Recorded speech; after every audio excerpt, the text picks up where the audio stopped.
Well, today we're continuing on the church history trail. We're still in DERRIAGHYS near Lisburn, and we're still in the grounds of Christ Church at DERRIAGHYS. And today we're going to look at the connection between DERRIAGHYS and the Williamites and the Jacobites, because DERRIAGHYS actually has a connection to both. Army lists of the 17th century state that 2 soldiers were actually interred in DERRIAGHYS churchyard at the time of the Williamite Wars in Ireland.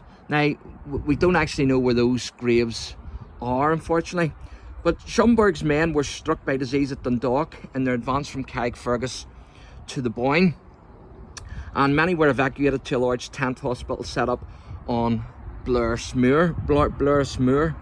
It may have been from this hospital that Quartermaster John Wright was buried at DERRIAGHYS on the 2nd of December 1689, and also Henry Withens of the Earl of Devonshire's regiment was buried here on the 23rd of April 1690. And so certainly DERRIAGHYS has a connection with the Williamites, but DERRIAGHYS also has a connection with the Jacobites.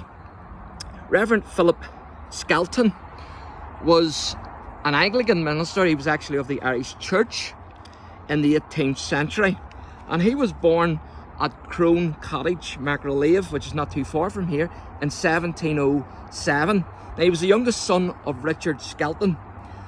When the Williamite Wars of 1689 to 1690 broke out, Richard, that's Philip's father, was conscripted into the forces of James II, and he was compelled to serve against his will.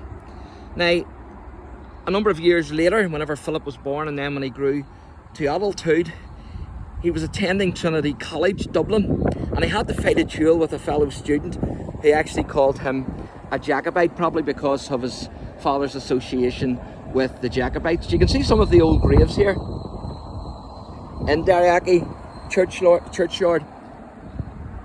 But on leaving Trinity, he was awarded his degree with high honours, and in due course he was ordained, his first curacy being to the parish of Newton Butler.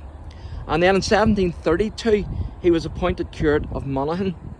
His concern was for the physical as well as the spiritual welfare of his parishioners. We're just heading round now by the back of the church, and he was criticised for being overzealous in his faith.